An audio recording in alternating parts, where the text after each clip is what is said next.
Have you ever felt that you had imposter syndrome? Just anywhere, you know? This is the second time for me recording this, by the way. Let's just put it to you that way. That's how bad it is, okay?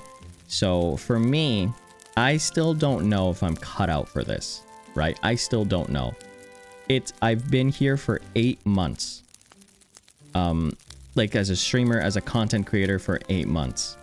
And I just recorded this a second time.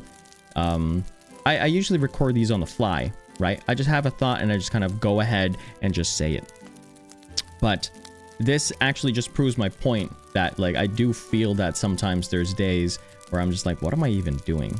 I just recorded this for the second time because the first time that I recorded this, I had myself on mute. I know. It happened again.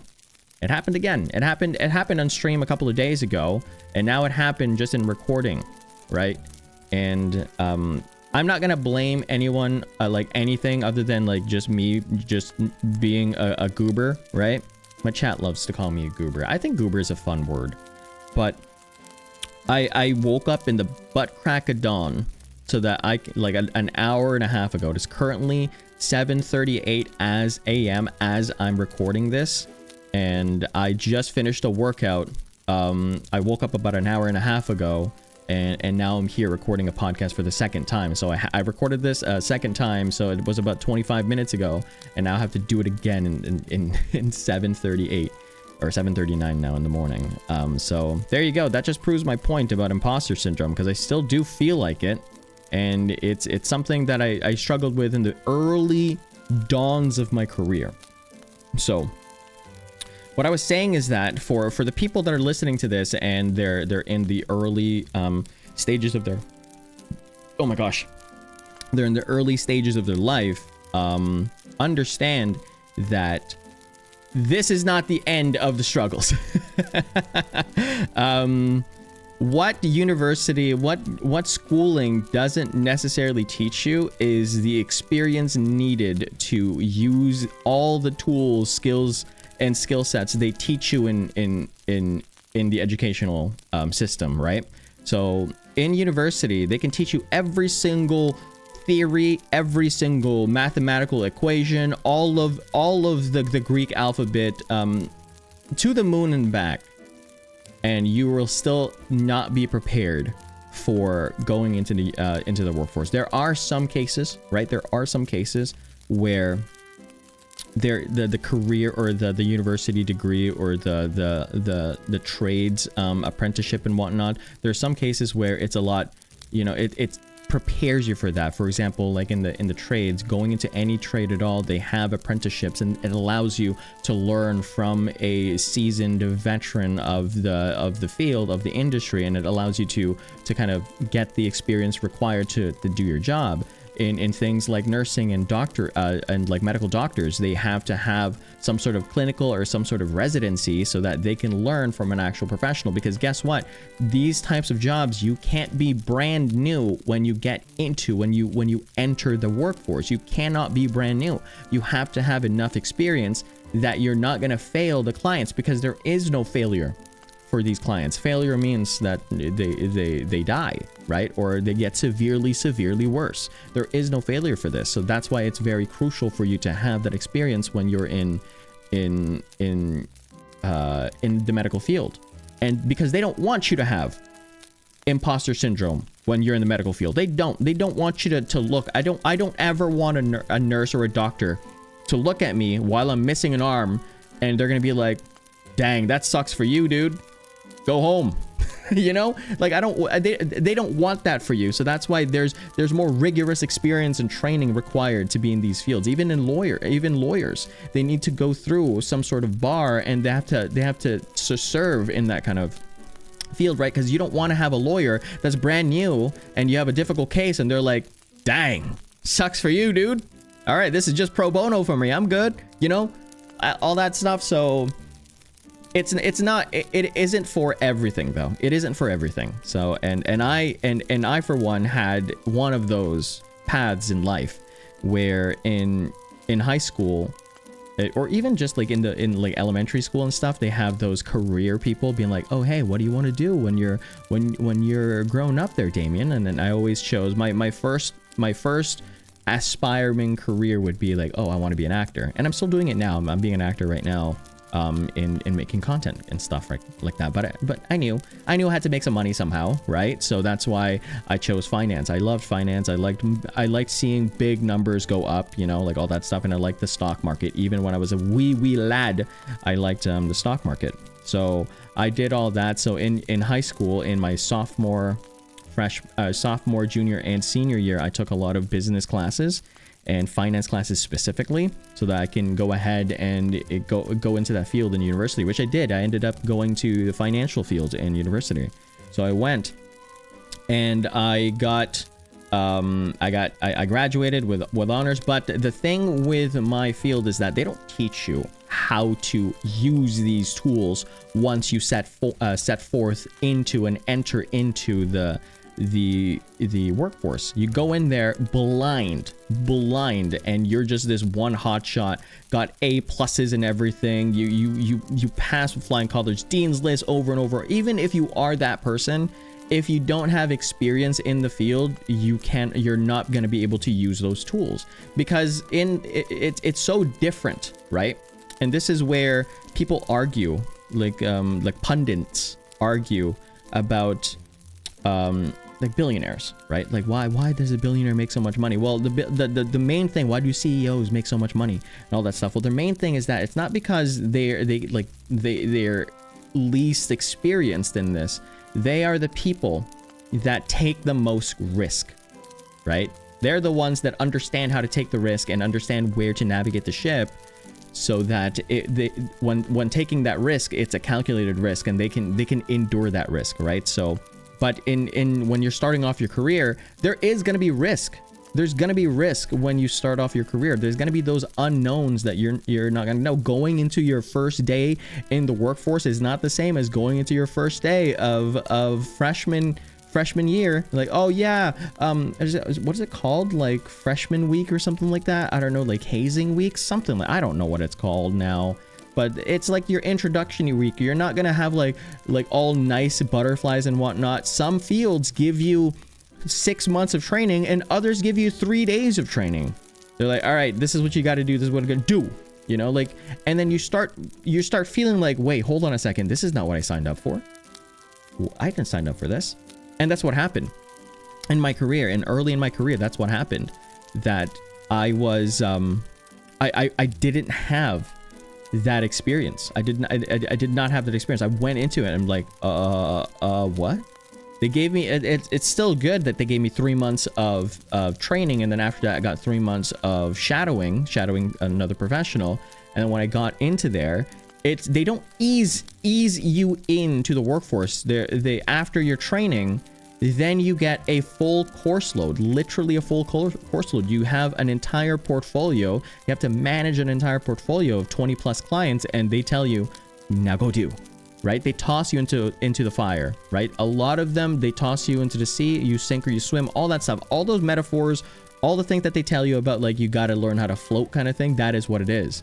There is a cutthroat environment out there, and a lot of people forget the fact that the real world is a cutthroat environment. It is a very, very competitive world.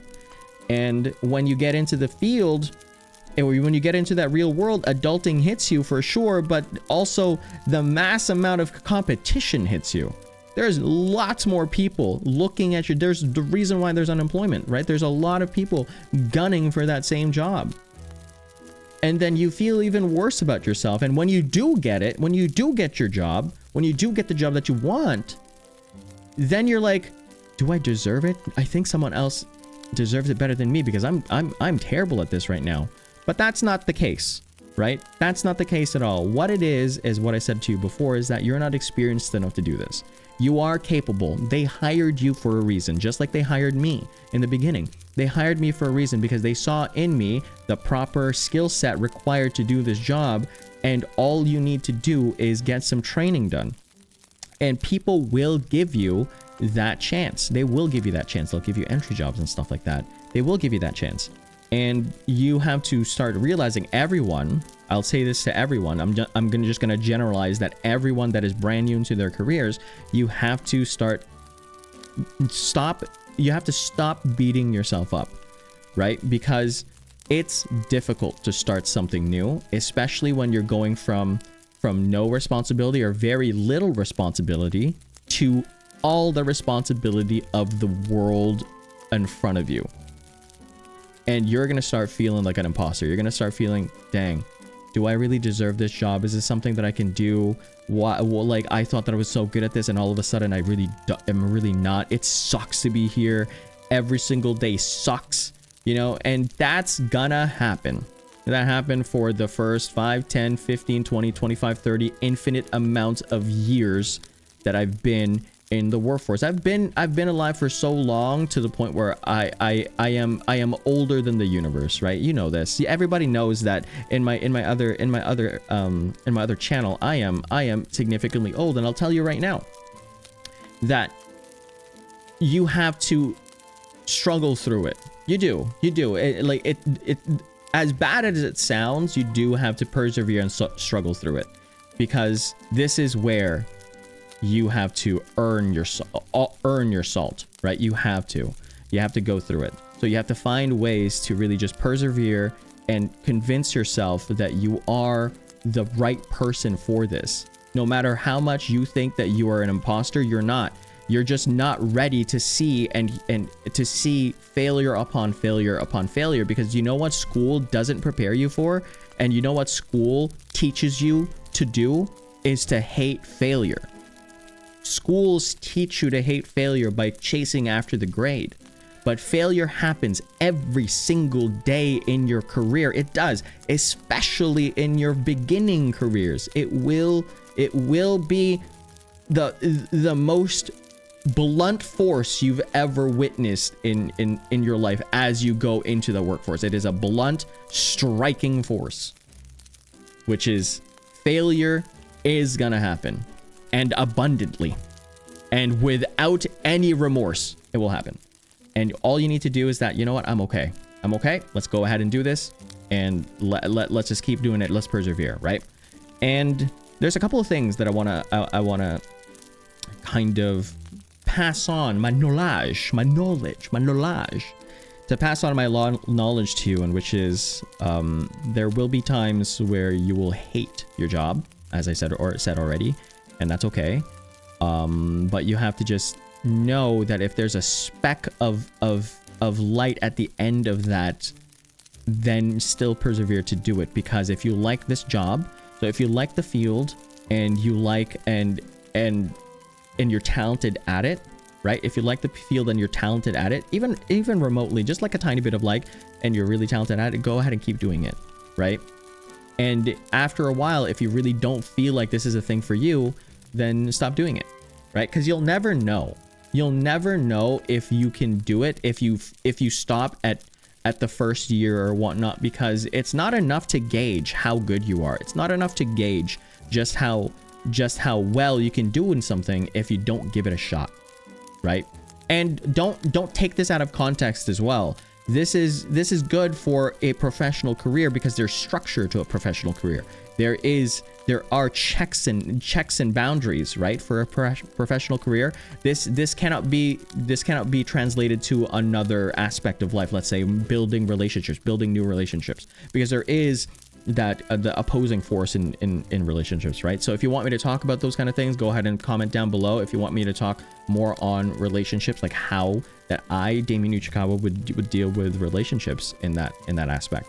But in your professional career, you just have to keep going, and hopefully it gets better and better, because you don't have the experience enough to tell yourself, I suck at this. You know, you don't have that experience enough, because you don't suck at this, you're new at this, right? There's this one great quote that says, you know, a master is someone that's failed 10,000 times. You know, a master isn't someone that's failed like one time, that has never failed. A master has failed 10,000 times, still going through it, because you need to know what you can and can't do, and what, you know, what those things are. So I'd want you to just keep persevering. If it's not like detrimental to your health or whatnot, keep persevering. And you should be fine.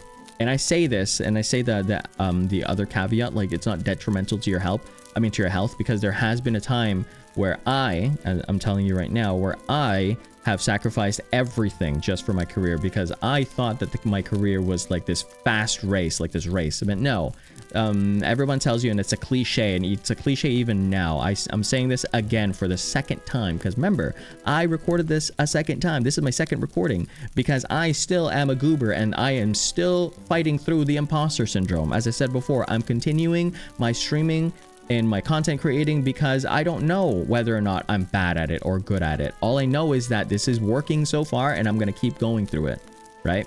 So now I forgot what I said. Thank you. Now I'm here looking like a butt. Oh man, I completely forgot what I was talking about at that point. We'll just, like, again, like, look, this is real life. These are not edited, by the way. I try to do this in one cut. That's why it's only 18 minutes. I try to do this in one cut, and it's just one rambling session after another. And you can see just straight up, there's just no editing or very little editing. And I just kind of do it. I just see what happens, right? So yeah, there you go. I have no idea what else to talk about. So I'm just going to leave it at that. But if you do want me to go ahead and, oh, here, I got it. Okay, here's some knowledge. Finally, here's some knowledge that I wanted to bestow upon you, because this is what happened in my early careers. I did not ask for help. Right? I did not. It's very difficult to ask for help, and it's a muscle that you have to, it's a skill that you need to develop and work out so that you can ask for help better and easier and more confidently. Because asking for help is like vulnerability for sure, but it's a sign that you want to keep doing better, right? If again, one of my greatest idols out there is Kobe Bryant, rest in peace, you know, he's one of the greats. Kobe Bryant, even though he wanted to surpass Michael Jordan, in order for him to surpass him, he had to say, hey, look, like, I need to know what you do in this kind of situation, because I want to be better than you, kind of thing. You know, like, you have to just ask for help. You have to ask for help. You have to be vulnerable, and hopefully they can help you out. And that's something that, again, you need to kind of develop, right? So asking for help is a major thing, because for me in my early career, I didn't ask for help. And I sacrificed so much of my time and so much of my, for everything around my life. I sacrificed so much just because I didn't ask for help. And one of my mentors told me that, Damien, you're living life the hard way, right? I'm living life the hard way. Life is hard already. You don't have to make it any harder than it is. So ask for help. Really, it's going to help out. Aptly named. All right, but that's it. Hopefully you enjoyed that. Bye.